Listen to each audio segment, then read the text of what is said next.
tonight out playing with this bike again. No new parts arrived, but some chemicals did arrive. So I got some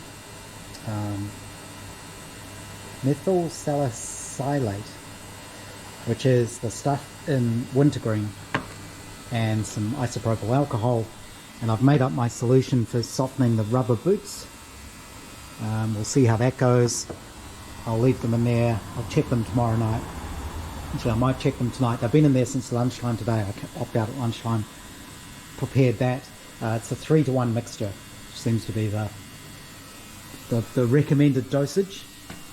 Nothing on this yet. I did realise that the Loctite 515 I've got for doing the gaskets isn't the right stuff. That's good for metal flanges. It's not for paper or cork gaskets, and there aren't any on this bike. So what I'll use instead is just some good old Hylamar. It's one of those things where if you ask people what to use, everybody will have a different opinion. The sprocket I have drilled and countersunk, same as the original. It's my new fuel thing which arrived the other day. And the little chain guard, I've painted that, so that's the first bit I've painted on the bike. That needed a little bit of straightening up, and you'll notice maybe this hole is out of shape.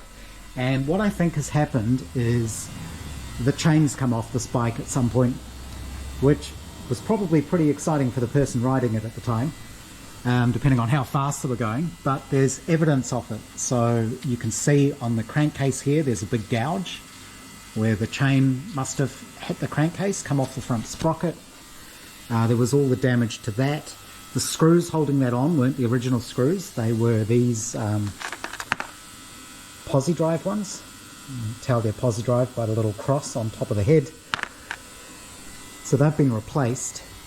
I was a bit worried about drilling the sprocket. I wasn't sure how hard that would be, but it was easy, just straight through it.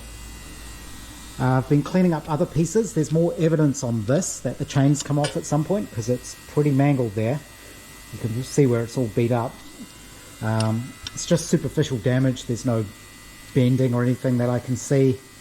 I did think that this had a metal fillet in there because there was just so much buildup of old grease and gunk. It was literally like a radius in there. So I had to use one of my most vigorous steel brushes. This one here bristles like Mr. Tweed's moustache on that thing. And scrape all of that off. I really want to get a lower voltage lamp light set up for this thing. This is a mains powered one, and I'm a bit worried I'm going to have a toaster in the bathtub type situation here if that falls off. So that's just temporary. So this is cleaned up. I'll give it another good degreasing in the weekend and a pressure wash probably. The bushes do seem good, which is nice to see. This is the center stand. Again, this is cleaned up pretty well. Still needs a bit of cleaning. Not in bad condition. This is the brake, the rear brake. What would you call it? It's not a radius rod. Is it a reaction rod? Can't remember what the actual name for these is, but it's the thing that holds the hooks onto here, that lug on the bottom of the brake drum. I think it's a reaction rod, and basically it stops this twisting because that's pivoted to the center of the rear axle, so you need this to stop it turning. That's all that's for. This is the center stand spring. This is the main bolt that goes through here. I'm going to put this in my rust killing solution. This is a little bracket to do with the center stand. It's a little bit worn there. I thought it was quite worn out, but I think it is supposed to be that shape. I think maybe that little piece there isn't meant to be there, and maybe this is just supposed to be a slot. It's a little bit hard to tell from the parts diagram book. Maybe I can find a picture of one online to see what I need to do there. But that needs a bit of fixing. It's also got a curve to it, and again, I'm not sure if that's right or not. I think it is. Just the way that's sort of folded over. It's the sort of thing somebody might try and flatten out because it doesn't look right, but maybe it's meant to be like that. I'll know when I assemble things, and that's when I can adjust it. Again, if I can find a picture of it, that would make that clear. The clutch metal plates, that's what they look like after they came out of the de-rusting solution. It works brilliantly. So those are cleaned up. I've just given them, I've lightly oiled them just so they don't rust. It's a wet clutch, so clutch goes on this side, and this whole thing is full of oil, which is why you have to use motorcycle rated oil. Where is it? It says on here somewhere JASOMA, and I think that is to do with it being able to be used in clutches. This is the pin for the center stand. This was bent. I also thought it had a lot of wear on it, but no, those grooves in it are meant to be there.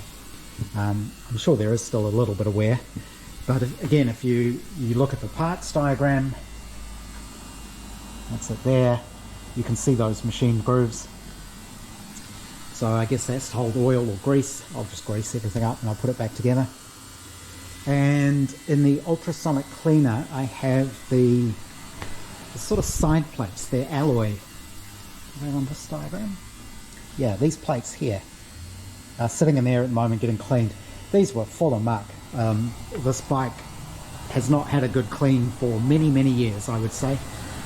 So I'm just waiting for those to finish, and then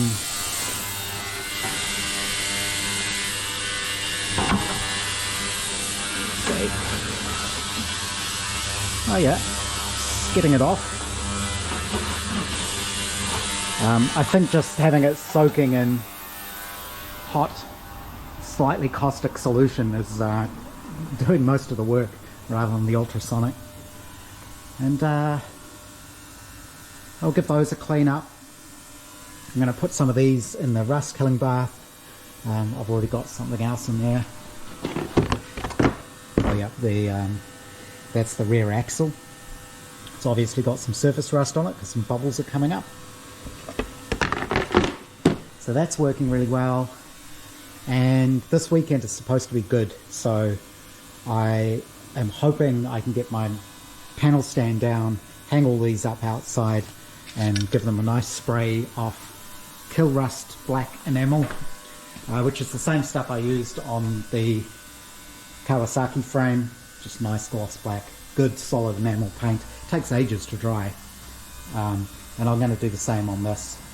So I will have to remove that sticker, but I found you can actually buy those, proper Honda ones. So I'll have a look at that.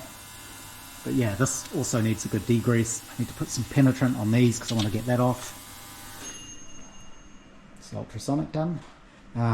Rear shocks will clean up, and I need to sort out that rear brake pedal and brake rod. Again, I'll probably just chuck that in the ultrasonic after giving it a wash.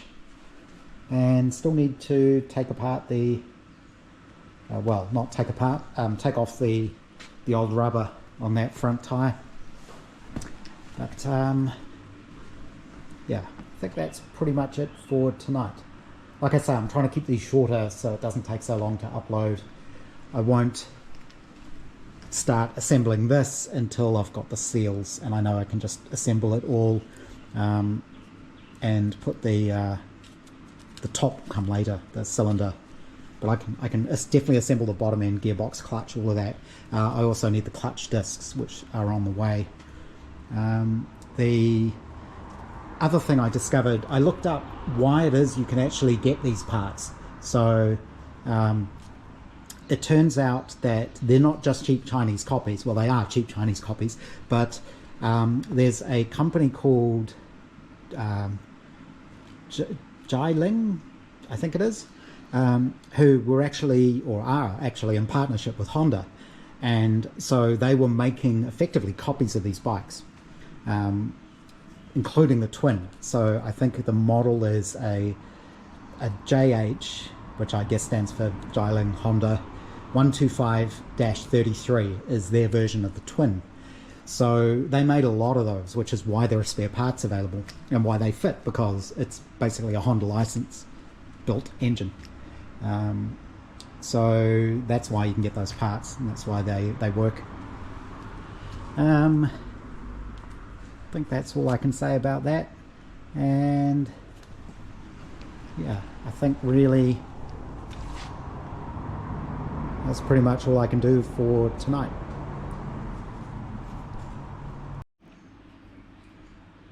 I think it's just about time to go in, because Milo looks a bit cold.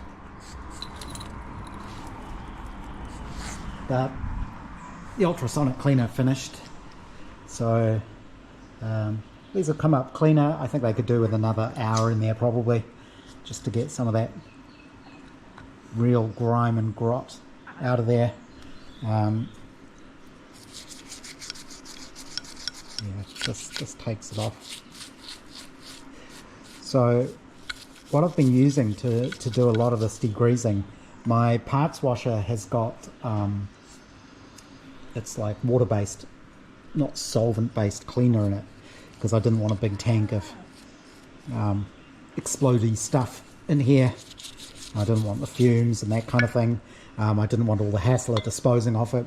So what I've got in there, I think it's simple green type cleaner. I can't remember exactly what I got, but it's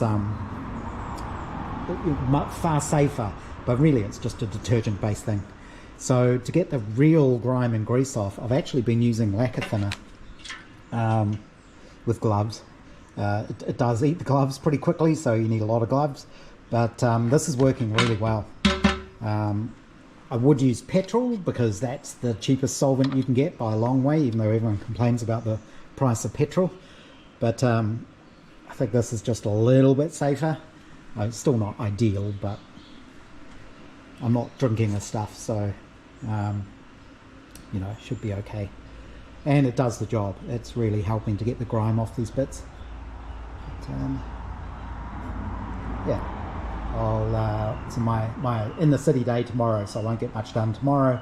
But Friday after work, and also the weekend looks like it should be good. Just noticed there, I wonder if this has been repainted before or if that's factory, but maybe you can see there's actually a run in the paint there. It's probably factory.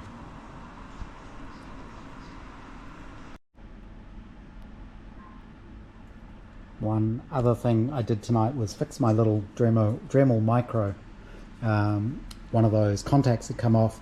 They're just little right angle pieces of metal soldered to the circuit board, so the solder had just broken, so I just simply soldered it back together, and this little thing has done really well. It's been apart a number of times, usually to fix the little locking mechanism here, because putting a locking mechanism right next to the power on off button is a really dumb idea. You go to turn it off and you hit that and it locks it up, and it just pops the mechanism out on the inside, so you have to take it apart to get into it. If you are taking these apart, it's got little Torx, there we go, little Torx screws, which if you can use the same little screwdriver things that come with the with like insert tools for the lathe. It's the same size Torx bit. That's handy. And the other thing it just occurred to me is diesel is probably cheaper than petrol, but of course it's horrible oily stuff. I know people do use it for degreasing things, but I prefer not to. This solvent evaporates really fast, so everything stays dry. But yeah, like I say, I'll put these back through the ultrasonic, give them a bit of a scrub with my little brass brush, which helps take stuff off. You can see it's pretty much cleaning it up there. We'll get those nice and clean. They're quite nice cast little pieces, those. There are some nice things on this bike, like the rocker cover. You know, the casting on that's quite nice, and these sort of things are quite nice.